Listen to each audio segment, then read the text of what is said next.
Hello guys, and welcome to another episode of After Dark Tales. My name is Prince Narrator, and narrate other author stories and my stories as well. Tonight's story was sent to me by an author who would like to be anonymous. It's a very interesting story, and I hope you guys will like it. The title of it is called Scorpion Mamacita. I hope you guys enjoy this. Just sit back, relax, and enjoy the ride. Erica Lyons had blood on her hands, literally. She just executed 3 men, and she had 1 more man to kill. Erica still had to kill the man who ordered his thugs to kill Erica's family. The young woman came back from the dead a few hours ago, and she had to dig herself out of her own grave. Erica could hear the summer night wind breathing through the trees in the forest. This is where the men buried her before, amongst the tall trees in the dark woodlands. When Erica returned from the dead the second time, the men tried to kill her again and bury her in the same deep wooded area, but she came back and annihilated them before they could do anything to her. When Erica died the second time, she came back with superhuman abilities. The first ability to manifest inside of Erica after her death was invisibility.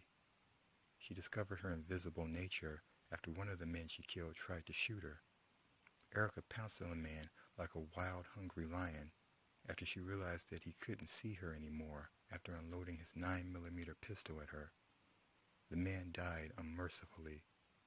He felt his eyeballs being ripped out of his skull, and the last thing he felt was the bones in his neck getting broken apart. The second ability that manifested in Erica had something to do with self-healing.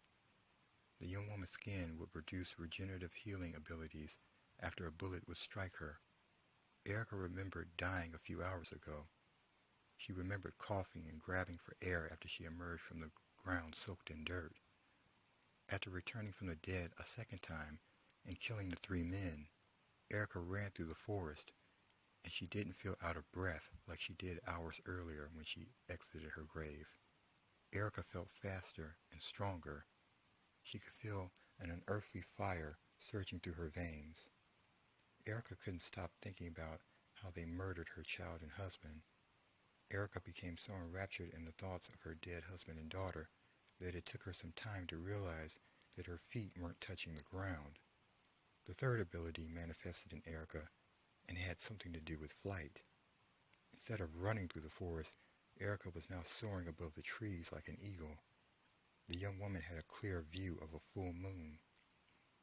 She could see the silver moonlight outlining the clouds. Before Erica was killed, she had a fear of heights, but now that fear was gone. Taking flight toward the night sky felt natural for Erica. She kept going higher in altitude, and before she knew it, she was flying beside a passenger plane. It only took Erica 30 seconds to reach close to 30,000 feet. The young woman flew above a passenger plane's turbine engine. She could see passengers looking out at her through the plane's windows. Erica even waved at a little boy who was peering out at her through his passenger window with his mouth gapped open. The young one blew a kiss at the boy before changing her direction in the sky and soaring away from the plane. Erica became one with the night sky. The woman stretched out her arms, and she allowed the wind to rush over her body. Erica only had on her bra and underwear, which meant that she could truly feel the extreme potency of the wind kissing the tattoos on her skin. Erica was half naked because the men who killed her also raped her. The men ripped off Erica's clothes. She could only salvage her bra and panties after the rape. After watching the men shoot her husband and 5-year-old daughter, Erica received 2 bullets in her head. While soaring through the clouds, Erica touched her forehead, only to discover that there were no bullet holes in her skull. All of the violating marks on her body vanished when she came back from the dead the second time. The bruises on her face, arms, and the bruises around her vagina were gone. Erica felt like a supercharged angel who was flying through the midnight sky over the rooftops of houses and buildings. It didn't take Erica long to see the city below her. Erica was one step closer to finding her killer. She looked down at the city and she observed the cars traveling down the city streets. Erica hovered in the sky, and the cars below her looked like little mechanical ants. The city lights were distant from Erica. The lights looked like a vast field of distant stars beneath Erica's feet. The lights still shined up in the night sky, and Erica could see the lights dancing up her legs. The young woman studied how the city lights illuminated the scorpion tattoo on her stomach. Erica's eyes scanned the city. She felt like a night goddess who had the world at her feet. Erica floated in the sky, and her overflowing ash-brown hair danced against the wind. Images of Erica's dead daughter and husband would flash in her mind every second like strobe lights in a nightclub. Erica wanted her husband and daughter back. She also wanted to kill the man who took them away from her. Erica didn't know that men were going to break into her home and kill her family. She was sitting on a sofa enjoying a movie with her husband and daughter when the men broke into her home. The young woman went from enjoying a movie with her little girl and husband to being on her knees with a gun pressed against the side of her head. The men murdered Erica after she watched the men's boss shoot her husband and daughter at point-blank range.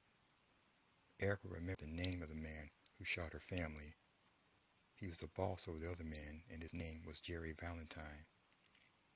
Erica never forgot Jerry's face. The young woman never forgot his sharp jawline and wide neck. She never forgot his silver pencil-thin goatee and his long Roman nose. Erica never forgot Jerry's dead frost-gray eyes and his crooked smile. She never forgot his satin-black suit and tie. Jerry's face was the last thing Erica saw before she died. Jerry told Erica that the killing of her family involved winning a gambling bet he made with a rival mafia kingpin. Jerry smiled down at Erica before telling her that her family's death would help him win the bet against his rival, and it would also give him 50% of his rival's narcotic investments. After thanking Erica for helping him win the bet, the gangster kneeled down and kissed Erica on her lips before ordering one of his men to shoot her at point-blank range. Vengeance fueled Erica's power. When the young woman targeted the location of Jerry's mansion, she shot down from the night sky. Erica turned her curvaceous body into a missile. The enraged woman tilted her body downward, and she flew down toward the city like a supersonic skydiver. Jerry's house was a fortress. A reinforced electrified steel wall and 5 security guard watchtowers surrounded Jerry's mansion. There were 20 cameras monitoring every corner inch of Jerry's house, and he had heavily armed guards patrolling every area.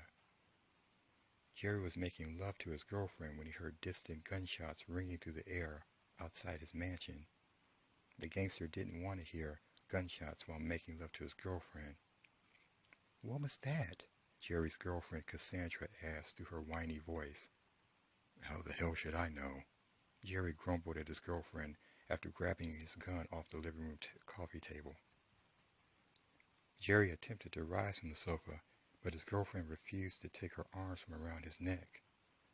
Cassandra kept her arms wrapped around her boyfriend, and she didn't want to lose her orgasm. The woman kept kissing on Jerry's face, and she pouted when her boyfriend removed his erected manhood from her vagina. "Wait a minute, baby. I was about to climax," Cassandra yelled at her boyfriend after he stormed away from her with his gun clutched in his left hand. "I heard gunfire." "Did you hear gunfire?" Jerry growled at his girlfriend while tapping his gun against the side of his naked leg. Jerry cleared his throat, and he could feel his heart bamming on the inside of his bulky and hairy chest. "It's nothing. Maybe it was fireworks," Cassandra exclaimed through her thick Italian accent. The woman wanted to cry out in frustration after her love-making with her boyfriend disintegrated at the wrong time. Cassandra's naked body shivered a little when her boyfriend gave her a murderous stare. It wasn't fireworks, Jerry snarled. The gangster rolled his eyes at his girlfriend, and her mousy voice started to put his nerves on edge. You got your men outside protecting your house. You're being paranoid, baby. Cassandra fussed at her boyfriend before releasing a disgusted sigh. I'm not being paranoid. Just keep your mouth shut. Don't say anything else. Jerry spoke to his girlfriend with a threatening rumble in his deep voice. The man clenched his bottom lip while glaring at his girlfriend. He continued to tap his gun against the side of his leg. Cassandra put her bra back on when she could see her love-making hour with her boyfriend was over indefinitely. The woman smacked her lips while fastening her bra and looking around the living room for her cigarettes. Cassandra froze when she heard a male voice appear over the intercom system in the living room. Jerry had an intercom system installed in his mansion for security reasons. Boss, I need to come in. It's an emergency. The stressed voice of Jerry's chief bodyguard, Marco, exited from the intercom speaker. What the hell is going on out there? Jerry roared at his chief bodyguard through his intercom, and he tried to hide the panic in his voice. I can't tell you out here, boss. I need to come in. Marco had a raspy, deep voice, and some of his words were hard to make out because of his thick Cuban accent. Jerry went near his front door. He hesitated for a minute before typing into a keypad, then unlocked the door. The gangster grabbed his bodyguard by his arm, and he yanked the man into his house before slamming the door behind him.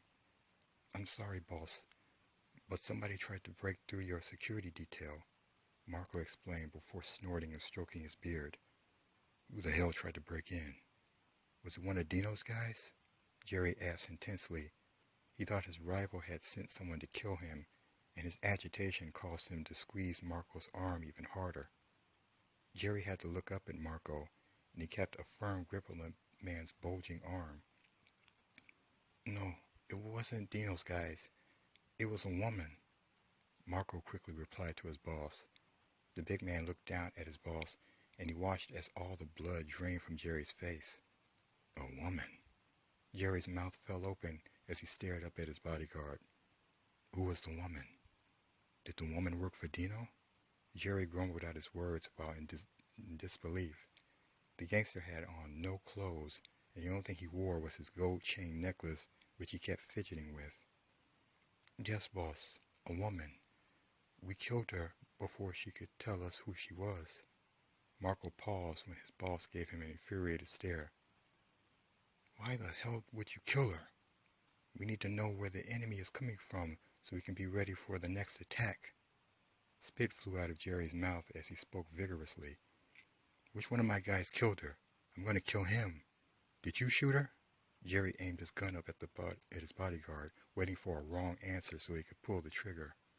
Marco put both of his hands up. I didn't shoot her, boss. Your guy Sergio killed her. Marco explained while trying to calm down his naked boss. We had to kill her. She came down and her body was on fire. Marco immediately saw a haze of unbelief in his boss's eyes. What the hell are you talking about? Jerry scowled up at his bodyguard. She came down from the sky? What the hell are you talking about? You sound crazy. Jerry shoved his bodyguard before turning his back on the big man. Maybe she did come from the sky. Cassandra slid into the conversation with a trickle of excitement in her mousy voice. Cassandra believed in aliens, and her heart fluttered when Marco said that the woman came from the sky. Stay out of this, Cassandra. Jerry pointed his gun at the woman while gritting his teeth. Why should I stay out of it? Cassandra yelled at her boyfriend, and his gun. I'm your girlfriend. I have a right to know what's going on too.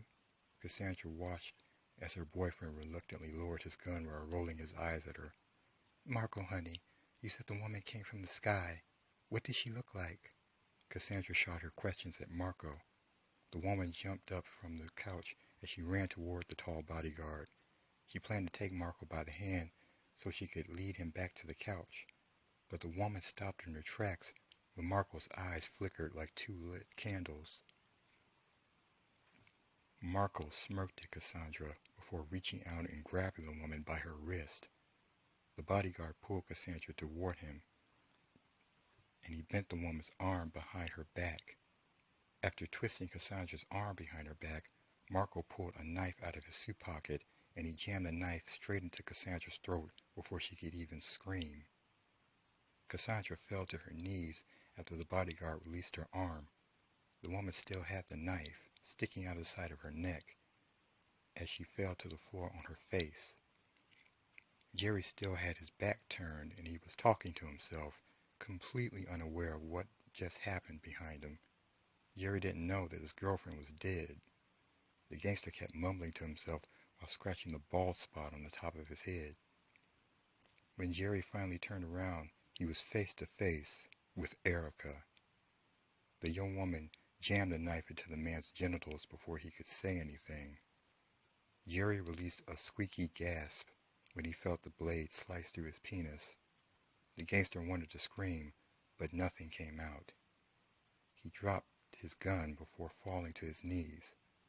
Within a few minutes, Jerry found himself on his knees looking up at a gorgeous, young black woman with fiery starlit eyes. "This is for what you did to my daughter," Erica softly spoke down to Jerry before jamming a knife into the man's left shoulder. Jerry cried out for the first time, and the man screamed so harshly that he sounded like a woman. The gangster could do nothing but scream for mercy, and he watched as Erica twisted the knife after jamming it into his shoulder. Jerry couldn't believe that he was being stabbed to death by a ghost. The man thought he was having a nightmare at first, until he felt the knife in his shoulder and felt the unspeakable pain. "This is for my husband," Erica continued to speak softly as she brought the knife down on Jerry's right shoulder. The young woman twisted the knife before removing the blade from the man's shoulder. Jerry almost fainted from the pain, and he looked up at Erica through his teary eyes. The gangster couldn't talk, but you could see the pleading tears in his eyes. Jerry knew that the tears in his eyes didn't move the young. He could see a thirst for blood in Erica's eyes. "This is for killing me," Erica yelled at Jerry for the first time before driving the knife straight into the man's throat. Jerry gargled on his own blood as he stared into Erica's eyes. He couldn't swallow his blood because the blade of the knife severed his esophagus. Jerry was choking on his blood, along with the knife that was lodged in his throat. The gangster tried to hang on to the last ounce of life, and he crazily thought he could survive after Erica shoved the knife into his throat. Jerry still thought he was looking up at a ghost, or maybe the angel of death. It spooked Jerry to see a woman he killed hours ago standing over him with his gun in her hand. Erica kneeled down in front of Jerry. The woman peered into Jerry's teary eyes for a minute before leaning forward and kissing the dying man on his lips. She slowly stood back, aiming the gun down at the man's head. Erica pulled the trigger, and she forced a bullet to enter Jerry's skull. Erica no longer heard Jerry gurgling and choking on his blood. The night goddess administered pain to the mafia gangster, and she obliterated the man's skull with a single bullet. Erica killed all of Jerry's men, and her final power gave her the ability to shapeshift. She could now transform her body into any man or woman if she chose to, including a young 23-year-old man named Marco Lopez, who was Jerry's chief bodyguard. So, what did you guys think about that one? Did you like that story? I certainly hope so. I'll be back with a new After Dark fairy tale. And once again, don't forget to like and subscribe if you can. Hope you guys enjoyed that one. Until next time, good night, my darlings.